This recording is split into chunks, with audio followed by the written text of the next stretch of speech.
So, good evening. Since it's the week of the ninth anniversary of Missy Bevers' death, I thought I'd finally do a video on how I found out who her killer was.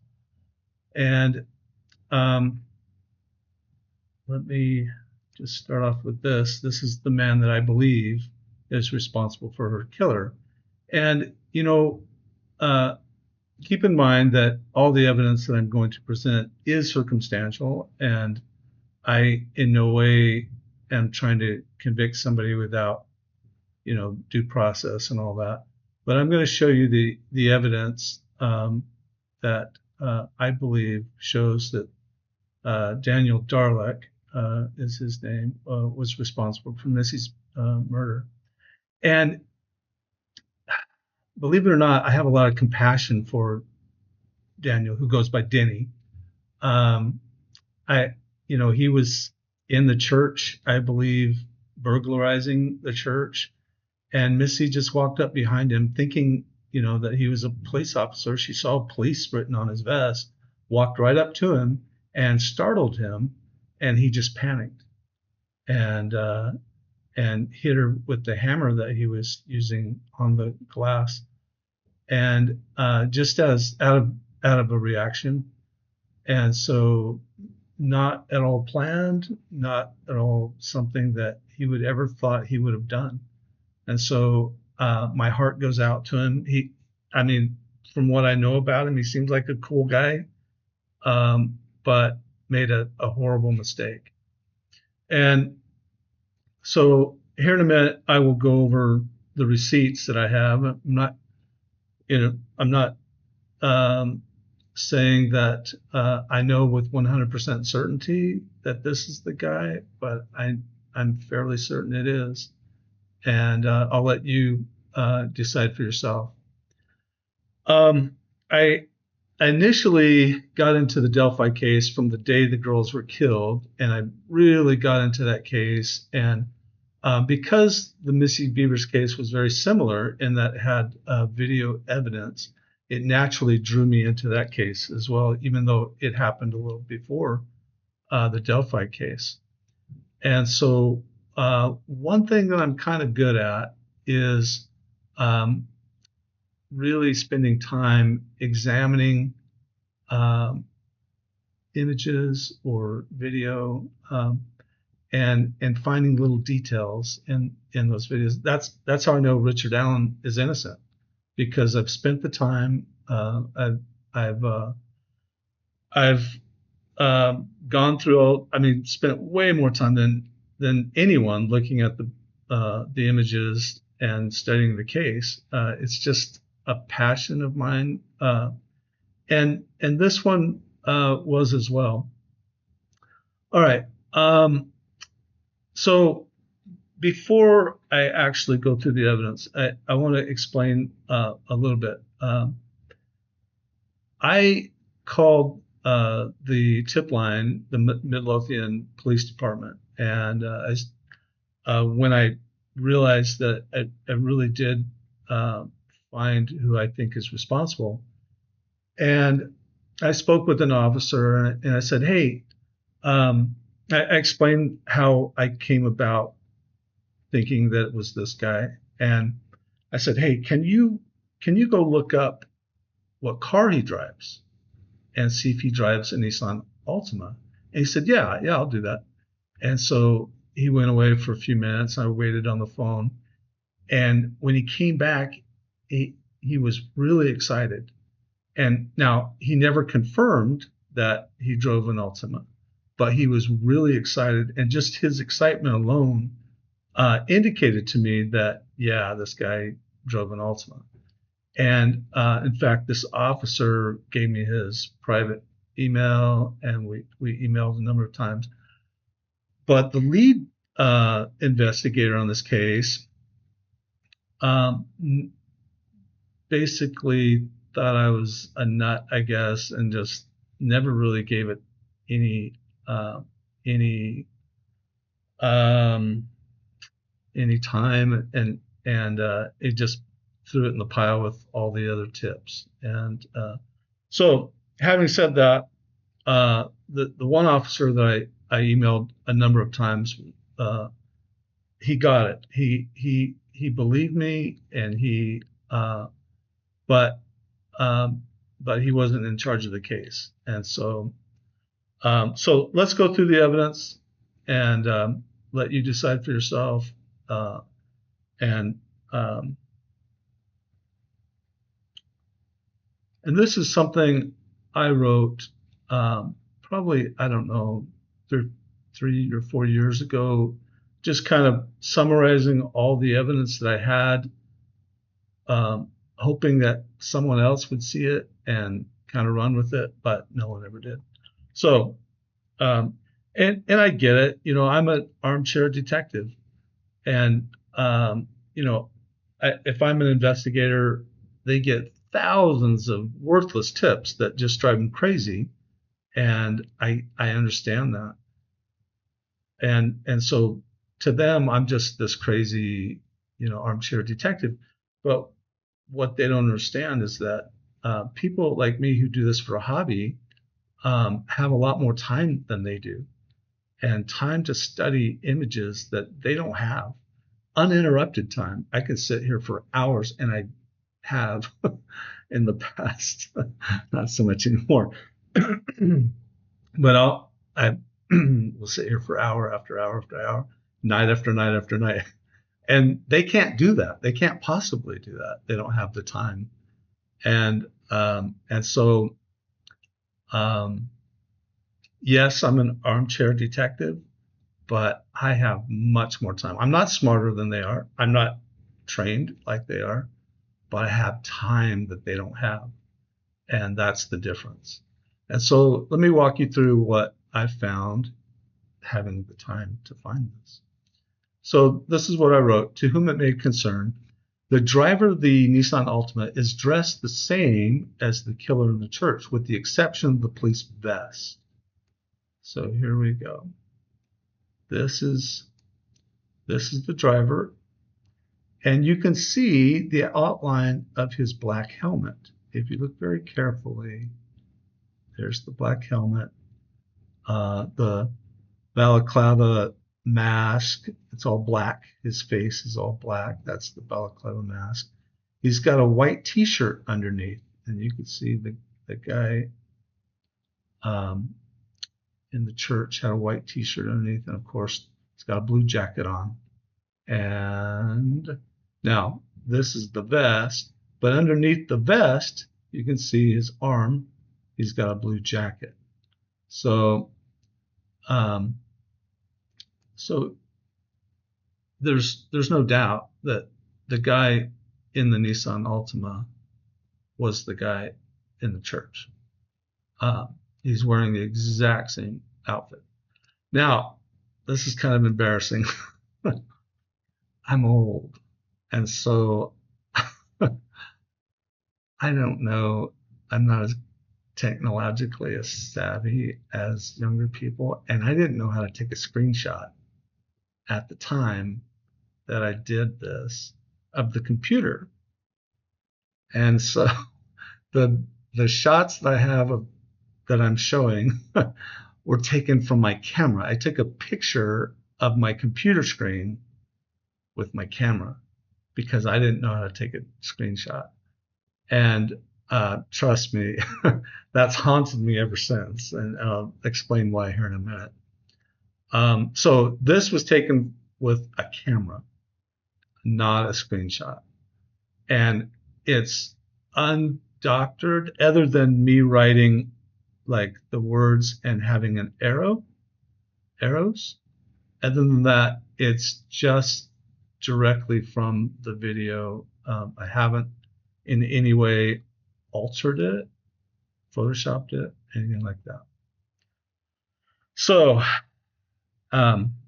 there should be no doubt that the driver of the Nissan Altima is the same person in the church. Excuse me. The driver of the Altima had once had car chalk writing all over the back of the car. This writing is called ghosting because even after washing the chalk off the car, it leaves a residue that can still be seen just in the right lighting. This is why you could see the oval bumper sticker in the right lighting, but not at other times. If you recall, the police put out an image of what looked like an oval bumper sticker at the time. It really wasn't. It was this ghosting used from the car chart. YouTube has compressed the video of the SWFA Ultima driving around, so you will have to look at the original footage to see most of the writing that I mentioned on the car. Now that sucks. That's what really sucks. about if I recall, about 9 months after the video of the car came out, they compressed the video. I guess they do it so they don't have to have as much memory taken up. But if I recall, it was around 9 months afterwards. A lot of the stuff that I could clearly see in the video, you just can't see anymore because it's compressed and it's gone. That's why it kills me that I didn't know how to take screenshots, because then I could have screenshotted everything. Now, when I talked about this ghosting, the car chalk, I know I had personal experience with this. When my daughter was playing soccer and whatnot, or running track, we would write on our car with this car chalk, cheering her on or whatever, and little did we know that stuff bakes on, and it will stay on your car on the paint, not on the windows. It's designed for windows, but it will stay on the paint for over a year. And excuse me, and that happened to us, and so I was a little perturbed that this car chalk had stayed on so long, and so I had personal experience with this, and that's why I figured out that that's what was going on here. All right, so unfortunately, most of it's no longer visible, but even now, you could see the word birthday. The word birthday can still be seen, however. Now, this is, let me zoom in a little bit. Maybe a little bit more. So right across here is the word birthday. And now, I know not everybody has access to a giant magnifying glass, but even if you have a little one, this is ample. This will do it. You'll be able to clearly see this word. Now, what I've done is I kind of like did my best in paint and just wrote the letters over top of approximately where the letters are. I wrote birthday across there where they are. But get out your magnifying glass and spend some time with this, and you'll see the letters. They're still there. This is one of the images that didn't get compressed. And so I'm just trying to prove to you that there was writing on this car, a lot of writing on this car, actually. And this oval bumper sticker that the cops called it, it's actually a birthday cake. In fact, if you look closely at it, you can see it kind of has that shape. And the D on birthday is going through the cake. You can see the D rise up through the cake. I've spent a lot of hours looking at this. So, like I said, I'm a crazy man when it comes to looking at. initially what I was trying to do was trying to read any letters on the license plate. That was why I was studying these images. I was actually looking at the license plate when I noticed, um, actually, I noticed this first. More importantly, a younger woman wrote, "My poor Darlex truck" on the back for her boyfriend's birthday. She's referring to him by his last name, which is common for younger women. I teach high school girls, so I'm familiar with their writing and how they talk. So I know it's girls writing. Girls write very differently than boys, and and a lot better than boys. Um, and so here's the part that shows my Darlex. Again, you will need to look at the original footage to see this, since now it's been compressed on YouTube.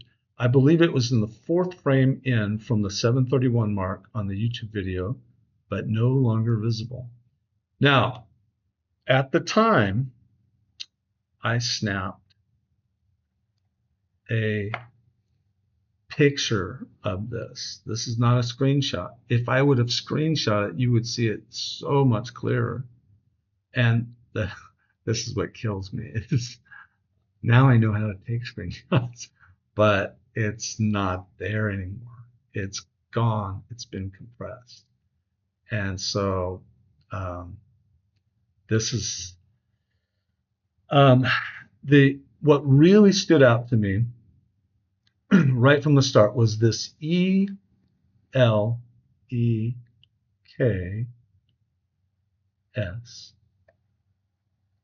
that really jumped out at me. And I immediately saw it for what it was. It was writing on the car. And so I've kind of overwritten the letters. It took me a long time to figure out the D and the A especially. Now, the A is a double story A. It's the kind a girl would write. I physically can't write one of those. In fact, I asked my students to write one on the board recently because I don't know how to do a double story A. But girls just magically seem to all be able to do them. And they do them nice, like this one. I can't do that. But so yeah, the D was probably the hardest letter to figure out.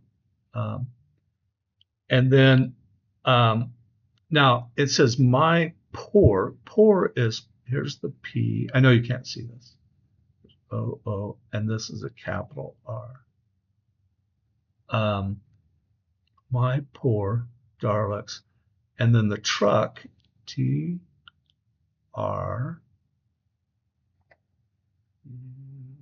C, and here's the K.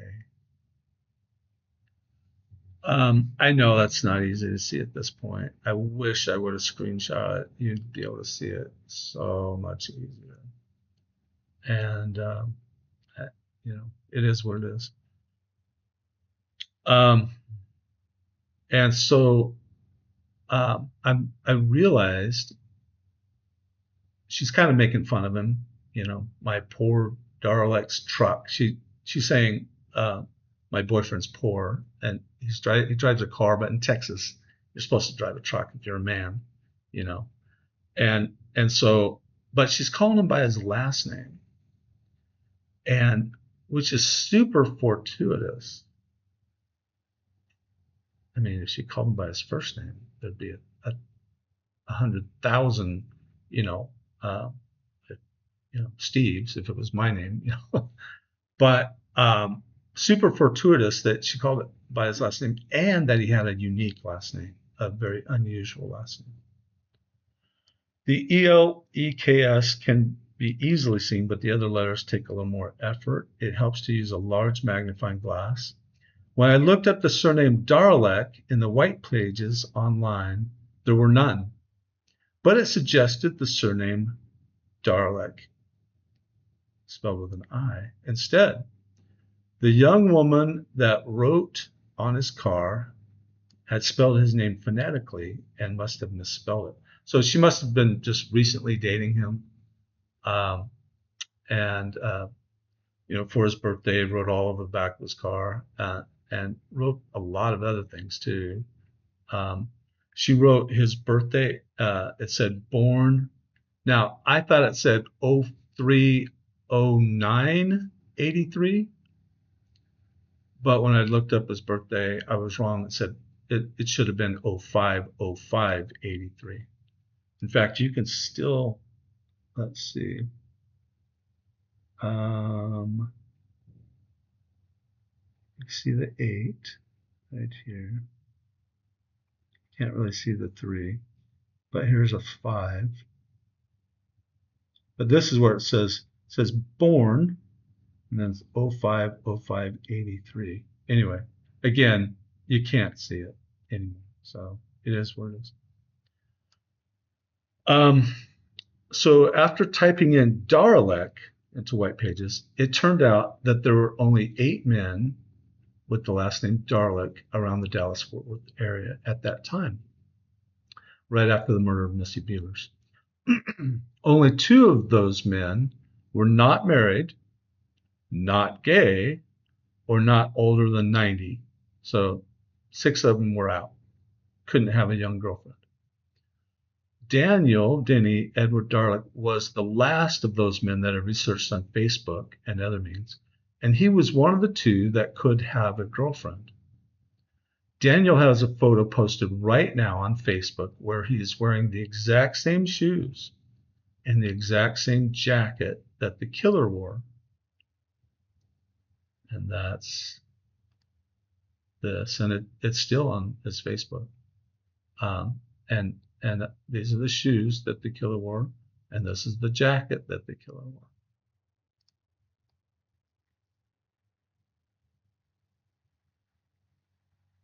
Daniel also smokes, like the guy in the Altima. Daniel's the same height, around 5'8", as the killer. Daniel tucks his pants into his boots, like the killer. If you watch him walk, I have no doubt that you would see that he walks exactly as the killer, same as the killer. Notice that Daniel has leather boots with padding. Here's the padding right here for the ankles. And notice that the killer also had brown leather boots with padding for the ankles. There's the padding on the killer's boots.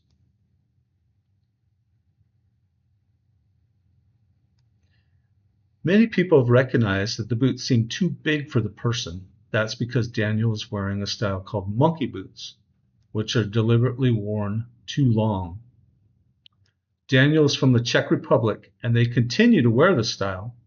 I don't know anyone in America that wears monkey boots or tucks their pants into their boots. You can see that he doesn't lace up the upper lace up here, so his shoelaces are left longer than needed. See how long his shoelaces are. You can also see that the killer has long laces. Here. You can see that the wrinkles in Daniel's jacket arm look just like the wrinkles in the killer's jacket arm. Here's the wrinkles I'm talking about, and are even the same in number. Here's Daniel's.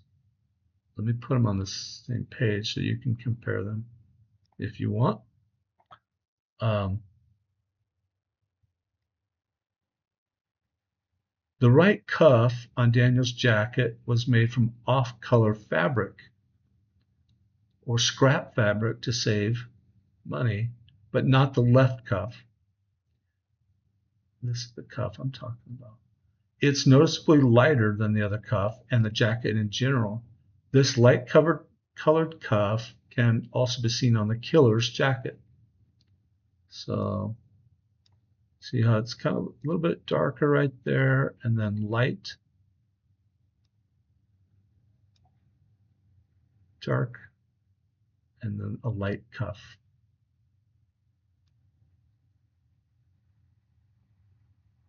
The man in the Ultima smokes. You can see he's got a cigarette in his hand in this as he's turning the car. You can see a flash when he lights up around the 4-minute mark. So you can see him lighting a cigarette. You see the flash of his lighter on the original footage, and you can see the cigarette in his right hand as he's turning the steering wheel. Daniel's holding a cigarette in his left hand in the Facebook photo right here. Daniel does not have a clean record in America, and I'd be willing to bet that if you looked up his record in the Czech Republic, that it would show that he had committed burglary or a similar offense there. I believe that Daniel was burglarizing the church and became startled when Missy walked up to him, that he panicked, not wanting to be caught, and killed her. Having seen the police uniform, Missy would have walked right up to him to ask what was going on, not understanding the danger. Daniel has since moved from North Dallas back to Houston, which is common for someone who has committed a serious crime. Much time has been wasted by not investigating him in the beginning, and evidence might have now been lost. He might still own the jacket or even the shoes that he wore during the murder, and they could still have blood splatter on them, which could be tested.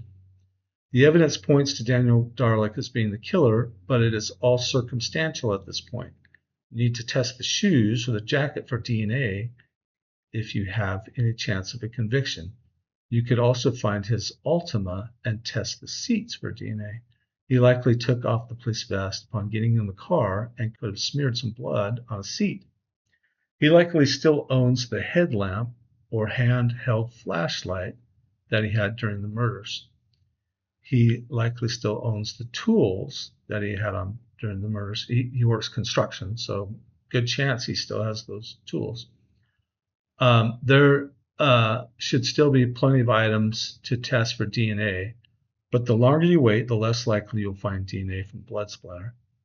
I'd be glad to discuss any details. You can reach me at, and I X'd out my phone number. All right, so those are the receipts that I have. I've proven that the guy in the car was the same guy that was in the church. And to me, this right here proves that the guy that owned the car had the last name Darlick. Now, I did not in any way Photoshop this image. Now, obviously, I did down here. I used paint to kind of write over the letters, but I didn't do anything to this photo. This was a photo that I took directly of the computer screen of the car, of the frame. There was just one frame out of the entire video that clearly showed these letters. And now, after I saw this frame, there were other frames that, like I showed you, the birthday, happy birthday. Let me go back into this one. The happy is written over here, and then birthday is written across here. And the name of the girlfriend was written right here, Kelsey.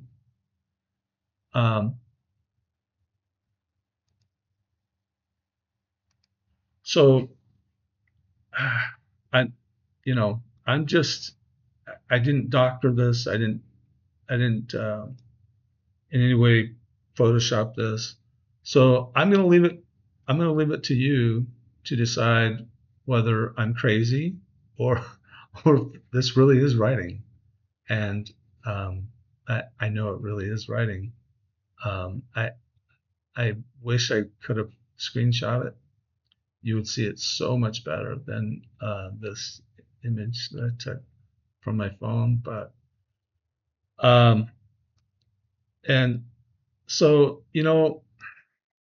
I know Brandon has really suffered a lot. Not only people accusing him of somehow participating in this, back in the early days. Um, some people did. Um, and it might be good for him to know who did this and maybe find some closure. Um, I I'm torn. I don't necessarily have to have him put in prison. Um, and in some respects, I know he certainly did not plan on doing this. He just reacted, and and uh, and I know he regrets it. It's something he never wanted to do, and so I'm a little bit torn.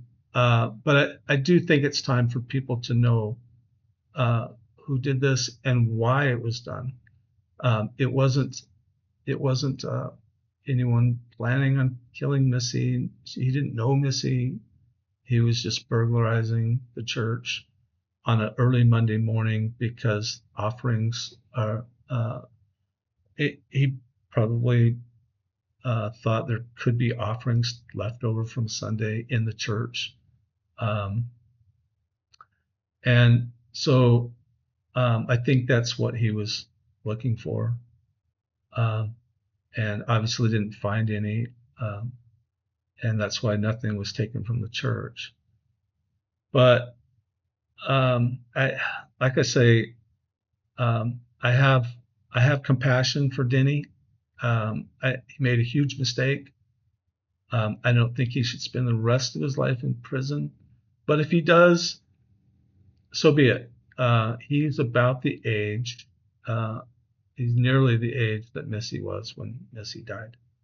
And so if he has to give up some of his life, um, if he's responsible, and again, um, this is speculation on my part. I don't know for sure that he did it, um, and I'm just showing you the evidence that I found and how it led to him. Um, and you know, I'm leaving it in uh, the hands of the police. If they don't uh, if they don't continue pursuing any of this, that's not my responsibility. That's not for me to worry about. But I do think people should know, and who I think was responsible for this, and uh, and decide for yourself uh, what you think about the evidence. All right. Thank you for your time.